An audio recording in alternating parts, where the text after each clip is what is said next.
자, 근데 요즘 뭐 공부가 잘 안 되시나요?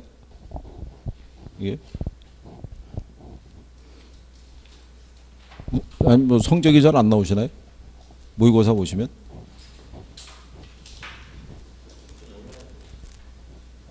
어이, 이게 참.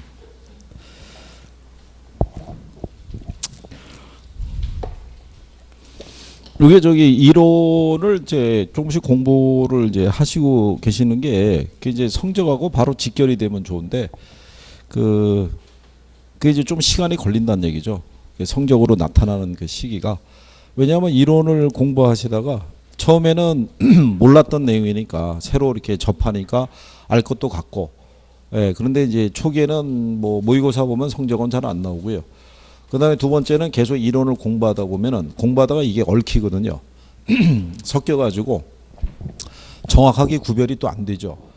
그러니까는 공부는 시간을 더 많이 쓰는 것 같은데 성적은 오히려 뭐 크게 오르는 것 같지는 않고, 그런 이제 과정을 겪고 나셔야 이제 성적으로 이제 조금씩 나타나기 시작하거든요.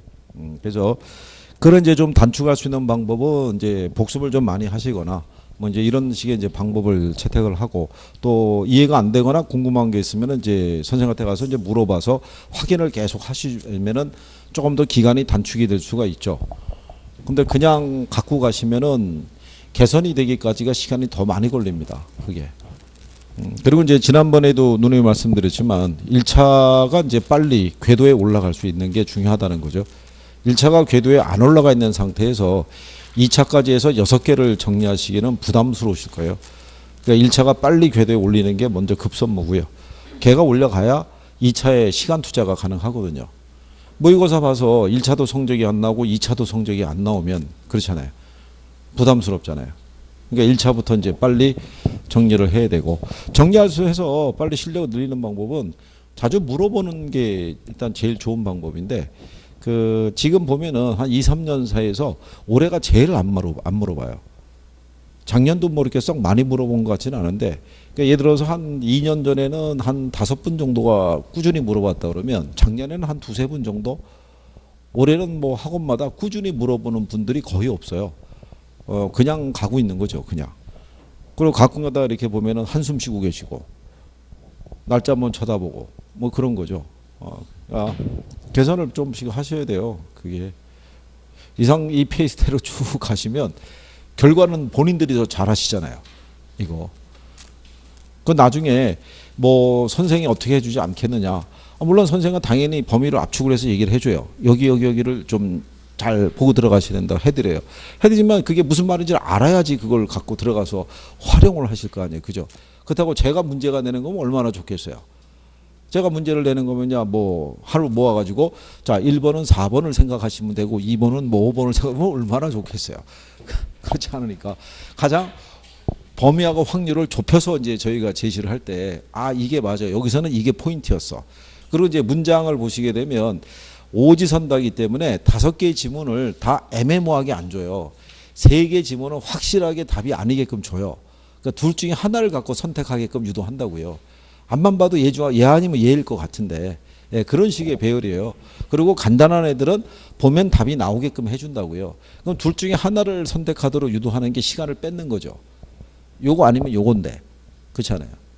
그러니까 그게 이제 조금 더 개념 정리가, 용어가 확실하게만 정리가 돼 있으면 답을 찾을 수 있고요. 그렇죠? 그러니까 문맥상의 배열이나 이런 걸로 조금씩 바꿔주는 거기 때문에 아주 어렵게 주거나 그러진 않아요. 그러니까 그리고 이제 남아서 자꾸 이렇게 공부하셔야 되거든요. 남으셔갖고. 물론 공사가 다 망하시겠으나 일단은 시험이 임박은 이제 가까워지고 있으니까 남으셔가지고 이 오전반에서 만약에 누가 학개론을 제일 잘한다 그러면은 그분을 중심으로 해서 오늘은 우리가 투자론을 가지고 한번 같이 정리를 하자 그래서 같이 공부하시면서 궁금한 거는 이제 좀 잘하시는 분이 설명도 좀 해주고, 선생님 만약에 있으면 이거 좀 가르쳐 달라고 얘기해서라도 그날은 이제 그걸로 파트를 정리해서 이렇게 좀 끝나시고, 이제 그 투자론 쪽이 끝났으면 이번에 민법에서 어디 파트를 할 것이냐, 대리를 할 것이냐, 뭐 할 것이냐 그래서 이제 정해놓고 그 챕터에서 또 민법을 잘하시는 분을 중심으로 해서 이렇게 하고, 그 학원들 보면은요, 그 특정한 과목을 잘하는 분이 나와서 설명도 해줘요. 자기가 알고 있는 대로. 그럼 어떨 때는 여러분끼리 정리할 때 이해도가 좀 더 빠를 수가 있어요. 그게 선생이 설명하는 건 선생은 A, B, C, D를 놓고 이게 여러 개를 설명을 쭉 해주는데 그 양반은 자기가 이해한 한 가지 논리 갖고만 설명하거든요. 그러면 수험생 입장에서는 그게 훨씬 더 받아들이기 좋을 때가 있어요. 그러니까 어쨌든 간에 그런 식으로라도 공부를 계속 해보셨다는 얘기죠. 지금서부터 부지런히 해주시면 그래도 충분히 가능성이 있다는 얘기죠. 열심히. 조금 지나면 공부하기도 힘들어요. 컨디션 조절하기도 힘드시고 밖에 나가면 덥고 안에는 에어컨 돌아가고 있고 그러면 그 중간에 여기 복도만 나가도 확 덥고 그럴 텐데요. 컨디션 조절하기도 쉽지 않고. 지금 보시면 이거 자료 매주 드리잖아요. 자료 매주 드리면 물어보는 분은 한 분도 없어요. 그냥 그걸로 끝나는 거예요. 물론 답하고 해설을 넣어드렸지만 그게. 그리고 모의고사를 봐도 모의고사에서 뭐 궁금하거나 뭐 이런 거 있으면 물어보셔야 되는데 그걸 또 안 하시니까 모의고사 40문제가 전범위가 다 들어가 있잖아요. 거기서 이거 지문 하나하나 있잖아요.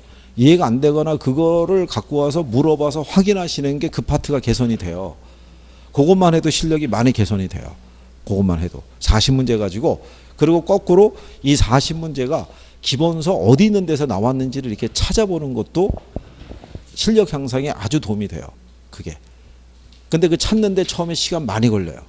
40문제 가지고. 근데 그걸 한 번, 두 번 찾다 보면요. 찾는 속도가 굉장히 빨라져요. 그러면 뭐가 이득이 되냐면 교재에 어디에 무슨 내용이 있다는 걸 내가 확인이 돼요. 그러면 이제 그 내용이 나중에 제목만 봐도 기억이 돼요. 이게 무슨 내용이었다는 게. 그럼 그게 문제 풀 때 도움이 되거든요. 그러니까 이제 그런 작업을 한 번쯤은 해보시는 게 그러니까 처음에 그게 6월 달에는 한번 해볼 수 있어요. 7월 달 넘어가면 여러분들이 시간이 많이 들어간 학습 방법은 안 하시려고 그런다고요. 부담되니까. 그냥 간결한 것만 선호하신다고요. 그거만 이제 조금 해주시면, 그죠? 자, 여기 이제 부동산 이제 투자 회사 제도 뭐 이렇게 돼 있을 때요. 이거는 이제 지난번에인 것처럼요.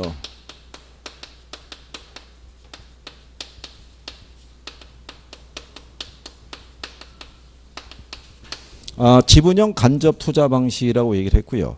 리츠라는 것은요. 부동산 시장하고요. 자본시장이 있죠. 얘네를 갖다가 이렇게 연결해주는 파이프라인, 도관체라고도 얘기를 해요. 그 역할을 해주는 게 리츠라고 생각하시면 되죠.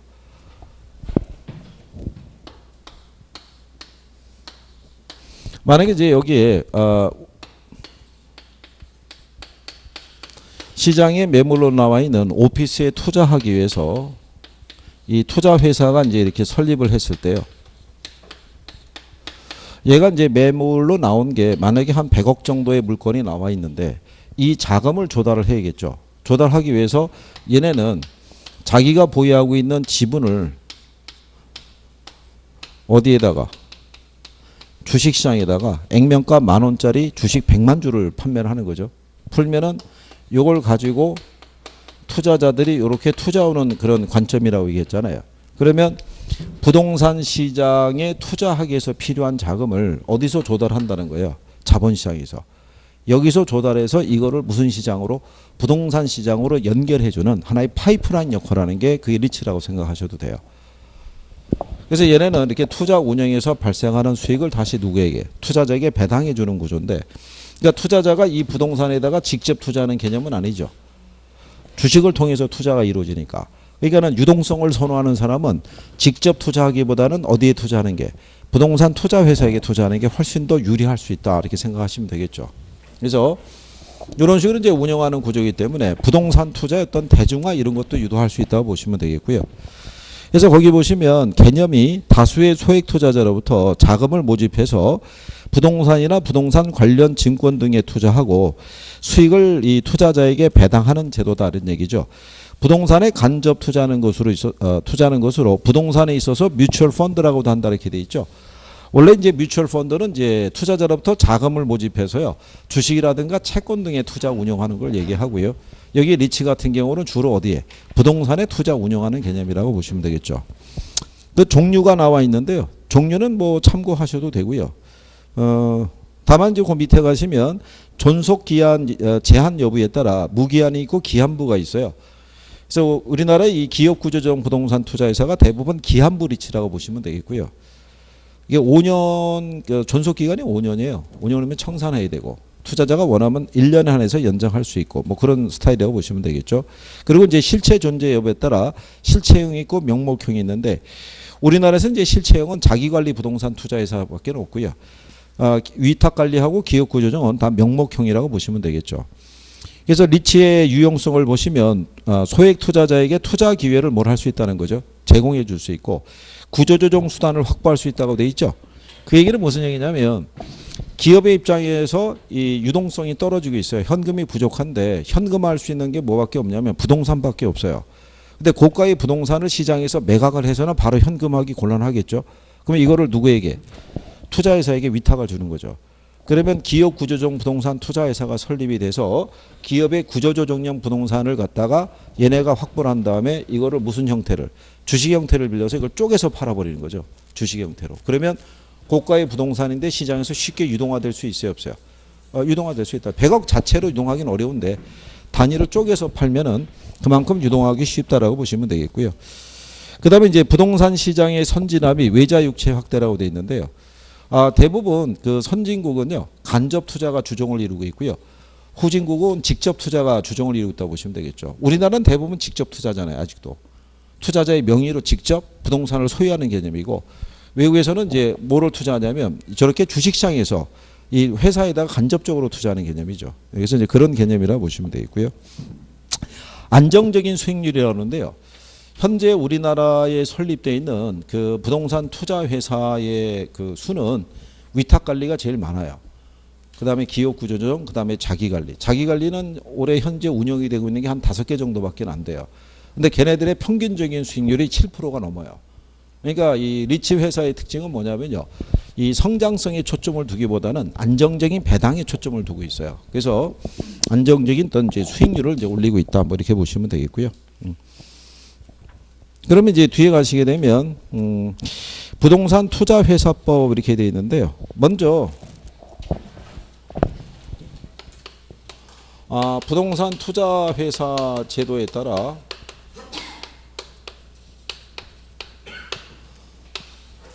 우리가 보면은 자기관리 부동산 투자 회사가 있고요. 위탁 관리가 있고 그다음에 기업 구조조정 부동산 투자 회사가 있죠. 요 중에 얘만 주식회사죠. 주식회사고 얘만 실체가 있는 회사죠. 그래서 얘네는 보유 자산의 투자 운용을 얘네는 자기네가 직접 하죠. 근데 여기 있는 위탁 관리하고 기업 구조조정 부동산 투자회사는 이건 서류상의 회사죠.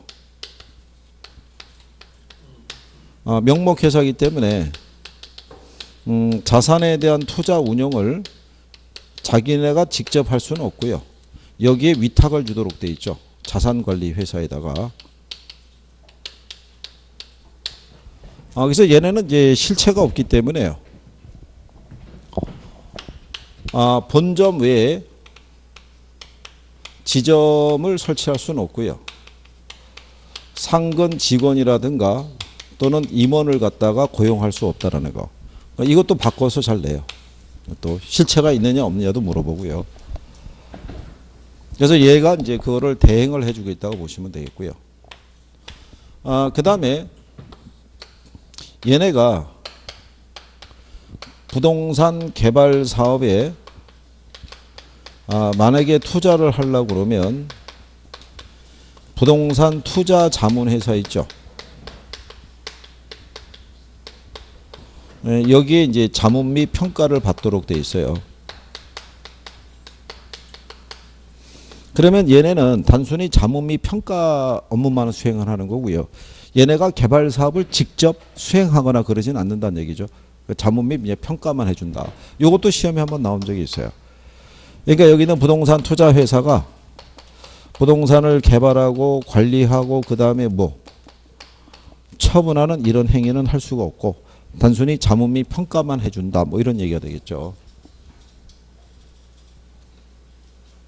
그래서 이제 이런 회사의 기본적인 성격 정도도 이제 알아두셔야겠고요. 그다음에 이제 두 번째로 나오는 게 뭐냐면 이제 부동산 투자회사법이죠.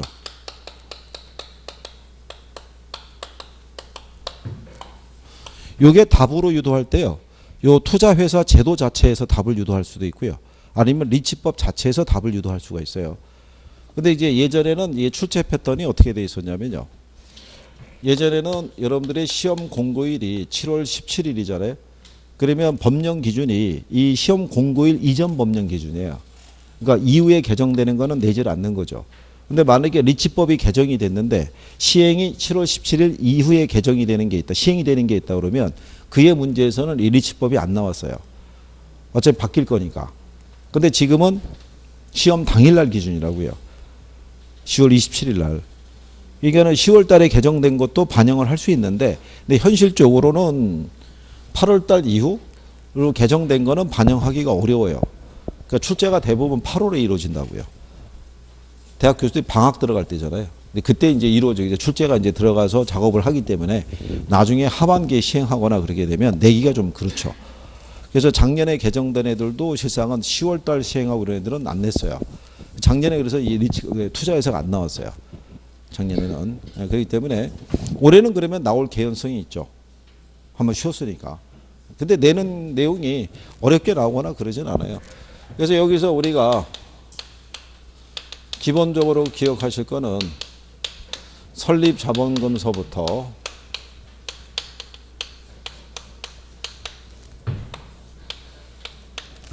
그 다음에 최저자본금이 있죠. 그렇죠? 그 다음에 그 주식 공모라는 게 있고요. 그 다음에 주식 분산이 있고요. 그 다음에 처분 제한이 있고요. 그 다음에 자산 구성에 대한 게 있어요. 그리고 차익 및 사채를 발행할 수 있느냐. 뭐 이런 항목을 일단 기본적으로 놓고 정리하시는 게 필요하죠. 그래서 지난번에 이거 해드릴 때 우리가 우리나라 한글의 그 순서로 보게 되면요. 시읒이 있고 그 다음에 치읒이 있으면 얘가 먼저죠. 그렇잖아요. 그래서 설립자본금이 얘가 얼마예요? 얘는요. 이거는 이게 70억이죠. 그럼 여기는 얼마예요? 3억. 그 다음에 여기는 얼마? 50억. 여기 3억. 그 다음에 여기 얼마? 50억. 그래서 지난번에 이렇게 해드린 거죠. 57에 35라고. 그죠? 네, 그래서 여기 둘은 같으니까.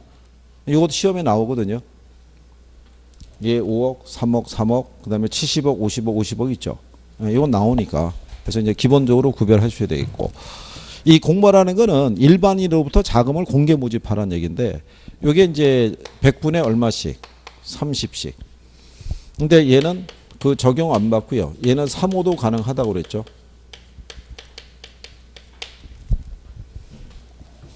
그러니까 이제 자본금이 70억이니까 70억이 30%면 한 21억 정도 있죠. 이거를 일반 투자자에게 공개적으로 자금을 모집을 해야 되죠. 그 요건이 이제 충족이 돼야지 설립이 가능하니까. 그 다음에 요 주식 분산은요.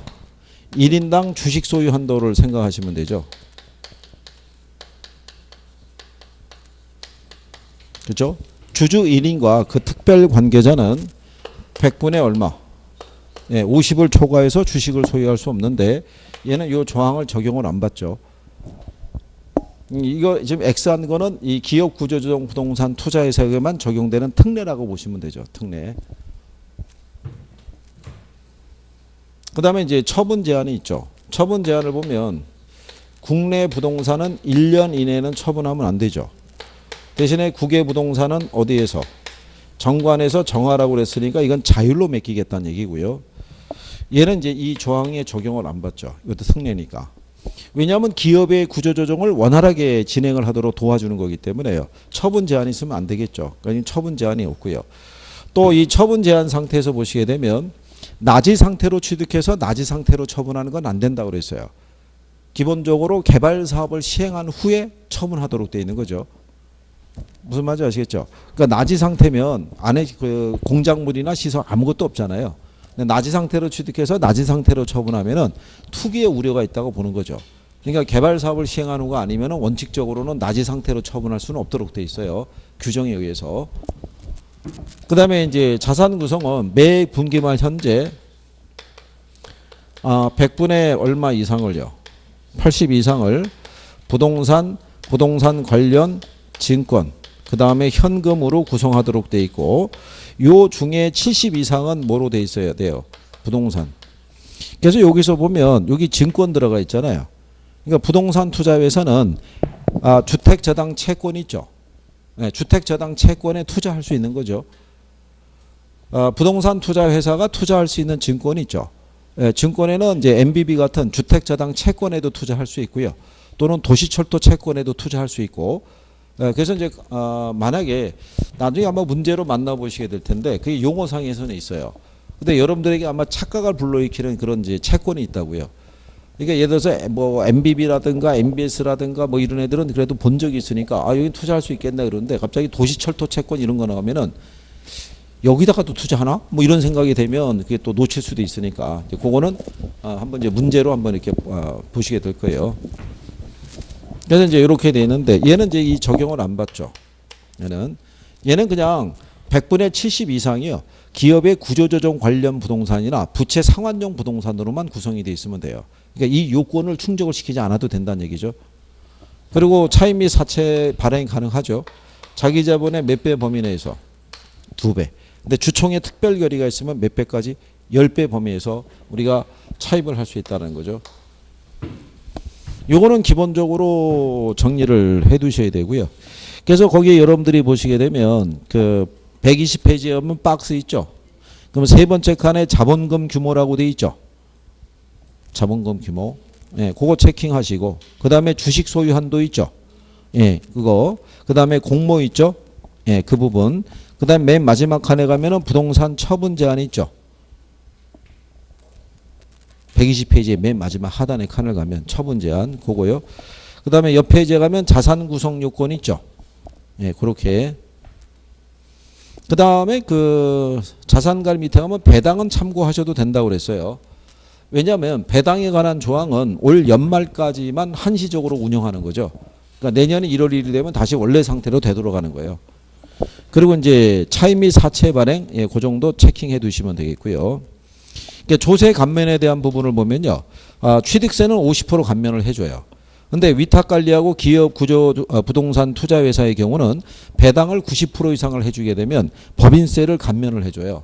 근데 자기관리가 이 혜택이 없어요. 그것 때문에 현재 우리나라에서 자기관리 부동산 투자회사가 크게 활성화가 못 되는 이유 중에 하나가 거기 있다 이런 얘기죠. 그게. 자, 그래서 이제 그런 내용 정도는 여러분들이 구별할 수 있으시면 되겠고요. 여기도 아마 저기 모의고사 보시면 가끔씩 한 문제가 꾸준히 들어올 거예요. 부동산 투자 회사가. 그러니까 금융에서 잘 들어오는 게 이 리츠에 대해서 들어오고요. 아까 여러분들이 배우셨던 MBS 있죠. 저당의 유동화 제도에서 하나 들어오고 아까 여러분들이 배웠던 원리금 상환 방식 있죠. 원금 균등, 원리금 균등 뭐 이거 있잖아요. 여기는 기본적으로 아마 출제가 잘 들어올 거예요. 잘 들어오고 그 다음에 계산 문제로 뭐들 내냐면 최대 융자를 얼마 받을 수 있느냐 이런 것 있죠. 이거 들어오고 아니면은 자 원금 균등 상환 방식에서 원리금을 얼마를 상환해야 되느냐 계산 문제는 금융 쪽에서 문제 이런 게 거의 주종이에요. 그리고 이제 금융 제도에 대해서 물어볼 때가 있어요. 이렇게 묶어서 그죠?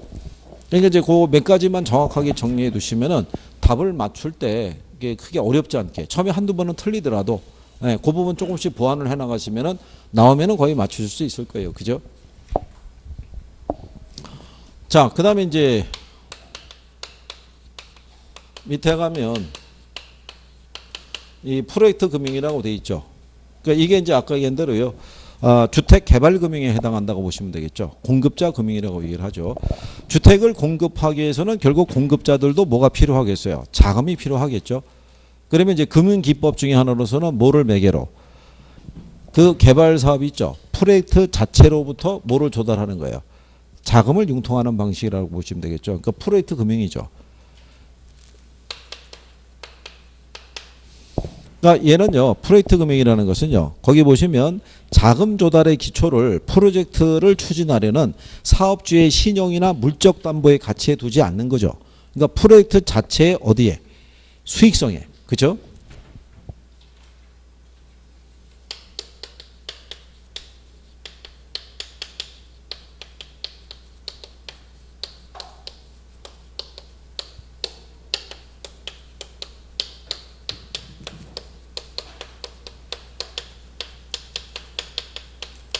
그러니까 프로젝트의 사업성이 있죠. 현금 흐름의 기초에서 자금을 조달하는 방식이다 이런 얘기죠. 그러니까 사업주의 신용이나 물적 담보를 중시하는 건 아니다 이런 얘기죠. 그렇죠? 그래서 여기는 이제 프로젝트 금융에 대한 특징은 일단 얘가 무슨 효과를 누릴 수 있다고 그랬어요. 부의 금융 효과를 누릴 수 있고요. 그 다음에 무슨 금융이고요? 예, 비소구 금융이고, 그 다음에 위험을 분산할 수 있다는 거. 예, 이게 이제 특징인데, 단점은 일단 무슨 비용의 부담이 커져요. 금융 비용 부담이 크다는 얘기죠. 그렇죠? 그리고 리스크도 상당히 큰 편이죠. 이게 사업 규모가 크고 개발 사업 기간이 장기일 때 이 방법을 쓸 수 있다는 얘기죠. 그러니까 이제 요거는 예를 들어서 이제 이런 얘기죠. 여기 이제 A라는 기업이 있을 때 A라는 기업이 만약에 시중은행을 통해서 사업 자금을 갖다가 조달을 받고 싶은데 이 기업 자체의 신용에 문제가 있거나 시장 상황이 안 좋을 때는 융자를 안 해줄 수도 있죠. 근데 이제 얘네가 추진하려고 하는 이제 별도의 프로젝트가 있을 수가 있겠죠. 근데 이 프로젝트 자체는 나름대로 사업성이 괜찮죠. 그러니까 얘는 이걸 갖다가 독자적으로 추진하기 위해서 별도의 뭐를 수립하는 거예요. 네, 회사를 이렇게 하나 설립을 하는 거죠. 그래서 이게 이 프로젝트가 뭐냐면 가령 예를 들어서 천안 논산 간 고속도로를 건설하는 프로젝트가 하나 있는데 요게 이제 요쪽을 이용할 수 있는 차량의 대수를 갖다가 경제성 분석을 해봤더니 하루 평균 한 10만 대 이상은 이용할 것 같은 거죠. 그러면 이 도로 사용료를 갖다가 우리가 가지고 투자비 회수한다고 봤을 때는 충분히 괜찮은 수익을 낼 수 있는 사업이다 이런 얘기죠. 그럼 얘네는 이제 그 프로젝트 회사를 하나 설립해서 가칭 주식회사에서 천안 논산 뭐 이렇게 해서 하나 설립을 한다는 얘기죠. 그래서 얘네는 요 고속도로를 설치해서 필요한 자금이 가령 예를 들어서 한 500억이 소요가 된다라고 가정하게 되면 이 500억에 해당하는 자금을 누구로부터 모집을 하는 거예요. 투자자로부터. 그러면 요 투자자는요, 여기다 투자 들어갈 때 이 기업에서 벌이고 있는 여러 가지 사업에 대한 정보는 수집할 필요가 없죠. 얘네는 그냥 요것만 알면 되는 거죠. 여기 자체의 사업성만 정확하게 알면 투자 여부를 결정할 수 있을 거 아니에요. 그렇기 때문에 정보의 비대칭성 문제가 줄어든다는 얘기예요. 정보의 비대칭성이라는 거는 정보 부족 현상을 얘기를 해요. 그러니까 거기 121페이지 밑에서 두 번째 줄에 보면 프로젝트 파이낸싱의 경우에 금융기관으로서는 당해 개발 사업에 대한 사업성 검토에만 집중하면 되기 때문에 정보의 비대칭성 문제가 줄어든다고 돼 있죠. 그 얘기죠. 근데 왜 금융기관의 논리가 나오냐면요. 이런 거죠. 여기 있는 요 은행들은요. 이 기업을 보고는 돈을 못 빌려주겠는데 이 프로젝트는 괜찮은 거예요. 프로젝트는. 그럼 얘네가 돈을 대출해 주는 게 아니라 요 프로젝트 사업에 투자자로 참여할 수 있다는 얘기죠. 지분 파트너로서. 이렇게 투자 들어가는 거를 조인트 벤처라고 그래요. 이렇게. 그래서 조인트 벤처가 무슨 금융? 지분 금융의 일종이라고 얘기해 주는 거예요. 지분에 투자하는 개념이니까. 그러면 은행 입장에서는 얘네가 운영하고 있는 여러 가지 사업에 대해서는 관심을 가질 필요가 없죠. 이 프로젝트 안에만 집중하면 된다는 얘기죠. 그래서 그렇게 구별을 하시면 되겠죠.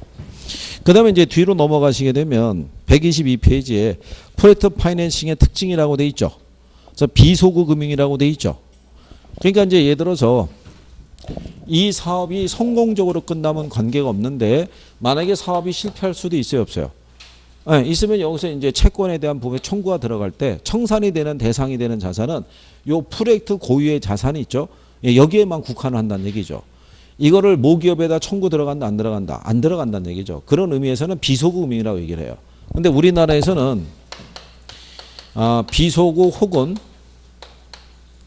제한적 소구 금융이라고 얘기를 해요. 그러니까 실질적으로는 지급 보증을 해야 안 해요. 종전에 우리가 이런 프로젝트 사업을 추진할 때 민간 자본을 유치하잖아요. 그죠? 그럼 만약에 이 충청남도에서 이 도로를 만들어야겠는데 돈이 없잖아요. 그럼 민간 자본을 유치해서 이 도로를 완성시킬 수 있어요, 없어요? 네, 그럴 때 사전에 최저 수익 보장 계약이라는 양해각서를 체결을 해요. 그래서 원래 사업성을 검토해 봤을 때 얘네가 하루 평균 한 5만 대 정도가 이용을 할 것이라고 계산을 해 봤는데 실제로 운영되는 거는 4만 대 정도밖에는 안 된다 그러면 한 80% 수준이잖아요. 그죠? 근데 여기까지는 최저인데 요거 미만으로 이용 대수가 발생하면 수익이 발생이 안 되죠. 손해가 발생할 거 아니에요. 그 손실은 누가 보존해 주는 걸로? 충청남도에서 보존해 주는 걸로. 네, 그런 식으로 지급 보증을 하는 걸로 양해각서를 체결하고 들어갈 수도 있고요. 아니면은 이제 일반적인 개발 사업에서는 시행사가 있을 때 시행사는 개발 사업에 어떤 기획이라든가 인허가라든가 이런 업무를 주로 담당하는 애들이 있지. 돈이 있는 애들은 아니거든요. 그럼 얘네가 개발 사업 추진에서 필요한 자금을 시중은행으로부터 조달을 할 때 은행은 얘들을 보고 돈을 안 빌려주거든요. 그러니까 얘네가 누구를 같이 물고 들어와야 돼요. 시공사를. 그래서 시공사가 무슨 보증을 해줘야 돼요? 연대 보증을 해줘야 돼요. 그래야지만 돈이 집행이 돼요. 그렇기 때문에 우리나라의 경우는 이론적으로는 비소금융인데 우리나라의 경우는 제한적 무슨 금융이다.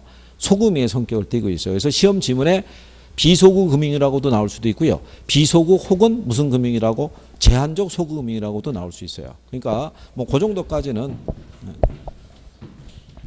그다음에 거기 보시게 되면 그 부의 금융 효과라고 있죠. 여기서는 이 자금을 만약에 이쪽에서부터 투자자로부터 자금을 뭐 가령 예를 들어서 뭐 한 300억, 500억을 갖다가 조달을 했다 그러면 이거는 이 프로젝트 회사의 대차 대조표에서만 기록이 되지 여기는 기록이 된다 안 된다? 안 된다는 거죠. 그래서 부자가 장부 부자니까요. 그래서 부의 금융 효과라는 것이 주어지죠. 그리고 이게 되게 복잡해요. 프로젝트 자체가 운영하는 게. 그래서 이게 실상은 아까 그 조인트 벤처나 뭐 이런 회사들 얘기할 때 대부분 무슨 회사냐면 합자회사 스타일이에요. 그러니까 합자회사라는 것은요. 사원이 유한 책임 사원이 있고 무한 책임 사원이 있어요. 그러니까 이제 대부분 무한 책임 사원이 개발업자 있죠. 여기가 지는 거고 유한 책임 사원 투자자가 지는 거죠. 그러니까 자기가 출자한 지분에 대해서만 책임을 지는 거죠. 대신에 그 조건으로 어디에는 참여할 수가 없어요. 경영에는 참여할 수가 없어요. 그러면 여기 은행 입장에서는 자기들이 이 투자자 입장으로 들어갔잖아요. 근데 이게 만약에 이 프로젝트 회사가 합자 회사면 얘네들은 자기가 출자한 지분에 대해서만 책임을 지지 경영에는 참여할 수가 없거든요. 근데 문제는 자기가 투자한 돈을 회수하기 위해서는 이 사업에서 발생하는 뭐가 중요하냐면 이게 중요하다고요. 여기 도로 사용료를 가지고 결국 자기가 나중에 투자비를 회수해야 되잖아요. 그러니까 이 현금 흐름에 대해서는 별도로 관리를 한다고요. 뭐를 두고 관리한다고 그랬어요? 그게 위탁 결제 계정이라고 그랬죠. 에스크로 어카운트라고. 요 고속도로를 설치를 하면 고속도로에서 발생하는 통행료 있죠. 통행료의 기초에서 얘네가 투자한 투자비가 이제 회수가 되는데 여기서 들어오는 이 사용료가 그대로 얘네가 관리하도록 두게 되면 얘는 경영에 관여할 수가 없잖아요. 그러니까 이 흐름이 어떻게 집행이 되는지 모르잖아요. 여기서 가져갈 수도 있고 뭐 여러 가지 뭐 지출이 뭐 이리저리 셀 수도 있으니까 그러니까 별도의 무슨 계좌를 두는 거예요. 예, 결제 위탁 계정 또는 위탁 결제 계좌 이거를 통칭해서 우리가 에스크로 어카운트라고 얘기했었죠.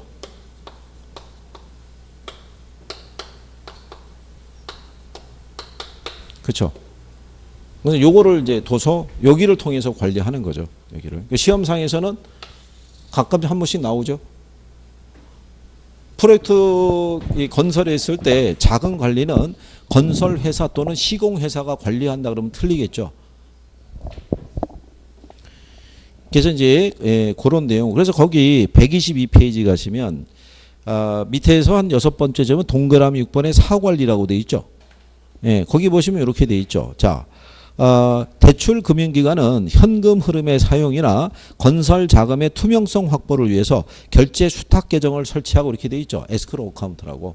여기를 통해서 관리하도록 되어 있는 거예요. 왜냐하면 이 투자 들어간 사람은 자기가 투자한 돈을 회수하는 거는 이 개발 사업 자체에서 나오는 현금 흐름에 기초하기 때문에 현금 흐름의 관리에 신경을 써야 되거든요. 그렇기 때문에 별도의 관리 계정을 두고 여기를 통해서 관리한다라고 생각하시면 되겠고요. 무슨 말인지 아시겠죠? 그래서 이게 사업 구조가 되게 복잡해요. 그래서 금융기관에서도 돈을 이렇게 투자 형식으로 들어가고 난 다음에 자기가 경영에는 참여하지 않는 게 뭐냐면 그 정도의 전문성을 갖고 있는 인력이 좀 부족할 거예요. 그러니까 이 사업에 그렇게 참여하기는 쉽지 않다는 얘기죠. 그리고 이제 대신에 금융기관도 선별해서는 또 여기에 들어가는 게 뭐냐면 리스크도 크지만 수익도 괜찮아요. 근데 가급적이면은 우리나라 이제 그 1차 금융기관들은 어느 정도는 꼼꼼히 따져가지고 프로젝트 자체의 안전성이 좀 있다고 봤을 때 돈이 대출이 되는 경우고, 예전에 이제 우리나라 저축은행 같은 경우는 수익을 낼 구조가 마땅한 게 없으니까는 리스크는 크지만 상대적으로 수익도 괜찮은 이 사업이다 그러면은 감수하고 그냥 투자 들어갔다가 망한 은행들도 여러 개가 되죠. 근데 그거는 사업 자체 선정 자체가 잘못됐다기보다는 경영진의 어떤 이제 도덕적인 불감증이죠. 대출 무리하게 많이 해주고 거기도 자기가 거꾸로 리베이트 받아 챙기고 뭐 이러다 보니까 문제가 생긴 거고요. 그래서 어쨌든 이제 그런 내용이라고 정리하시면 될 거예요. 그래서 이 프로젝트 금융도요 가끔씩 한번 나오죠. 나오는 이유가 우리가 아까 주택금융이라는 게 주택 소비금융이 있고 주택개발금융이 있잖아요. 그죠?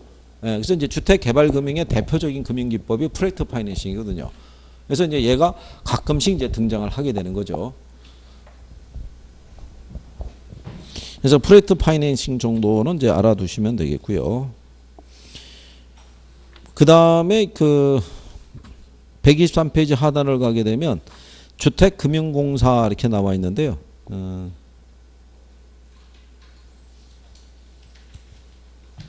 주택금융공사에서 이제 취급하는 것 중에 하나가 뭐냐면 주택연금 제도가 있고요. 보금자리론 제도가 있는데 주택연금에 대한 관계에서는요. 가입 그 연령이 있죠.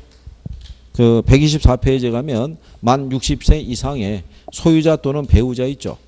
둘 중에 한 사람만 그 조건을 충족을 시키면 되고요. 그 다음에 이제 주택 보유 요건은요. 1주택 소유자고요. 9억 원 이하여야 된다는 거.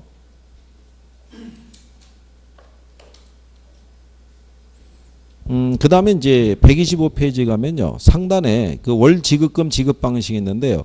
종신 방식이 있고요. 확정기간 방식이 있다는 거죠.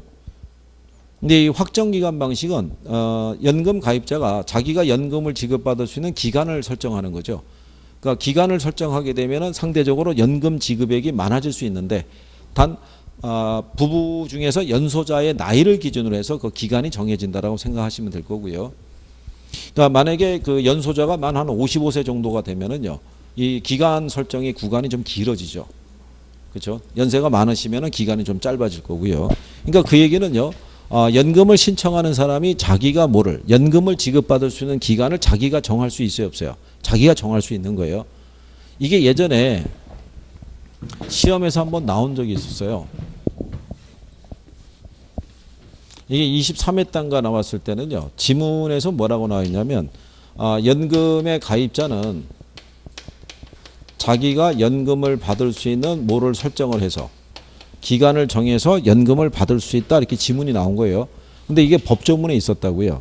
조문에는 있었는데 이게 사물화된 조문이었었다고요. 그때는 확정기간 방식이 없었어요. 그러니까 조문만 있었지 확정기간 방식이라는 게 없었으니까는 지문으로 나왔을 때 얘는 이의 신청해서 틀린 지문이 돼갖고 복수정답이 된 거예요. 근데 지금은 무슨 방식이 생긴 거예요? 확정기간 방식이 생겼으니까 이게 이제 가능해진 거예요. 요게. 그러니까 이제 만약에 지문에서 나오면은 맞다 이렇게 생각하시면 돼요. 그러니까 주택연금의 가입자는 자기가 뭐를 설정해서 연금을 지급받을 수 있는 기간을 정해서 연금을 지급받을 수 있다 그러면 맞는 표현이 된다고요. 무슨 방식이 들어와 있으니까 확정기간 방식이. 예전에 이 문제가 출제가 됐을 때는 그때는 확정기간 방식이 없었을 때였어요. 그래서 조문으로만 있지 실제로는 사문화된 조문 아니냐 이래가지고 이인청 들어가서 그때는 복수정답 해줬다라고 생각하시면 되겠고. 그래서 이제 뭐 그런 내용 정도고요. 그 다음에 그 밑으로 가시면은 월 지급금 지급 유형에서 정액형이 있고 전후 후박형 뭐 이런 것도 있죠. 예, 요거는 그 그냥 생략하셔도 돼요. 이게 저기 2016년부터인가 이때서부터는 이 방식을 적용을 안 해요. 이 방식에서는. 그러니까 그거는 생략하셔도 되고요. 다만 여기는 대출금리가 무슨 금리 쓴다는 거예요. 변동금리 사용하고 있다는 거. 그리고 이제 125페이지 맨 하단에 가면 대출금을 상환을 할 때는요. 이용자가 사망한 후에 주택 처분 가격으로 일시 상환한다라고 보시면 되겠고요. 채무 부담의 한도는 담보주택의 처분 가격이 있죠. 처분 가격 범위 내로 한정한다고 되어 있죠. 125페이지 맨 마지막 줄에 가면. 근데 주택금융공사 법령에 의해서 조세 채권이라든가 임금 채권이 이게 정산이 안 된 게 있으면요. 당해 주택 말고도 차입자의 다른 자산에 대해서도 구상권 청구가 가능해요. 이게 체납이 됐을 거나 이게 지급이 안 됐을 때는. 그러니까 원래 연금에 해당하는 거는 그 주택을 처분해서 그 청산이 끝나는 건데 만약에 이 양반이 세금 안 낸 게 있거나 임금 체불한 게 있었다 그러면은 이거는 다른 재산에 대해서도 청구가 가능하다고요. 예외적으로. 이게 시험에도 한번 나온 거예요. 그래서 그때 그 2인칭이 들어갔던 거예요.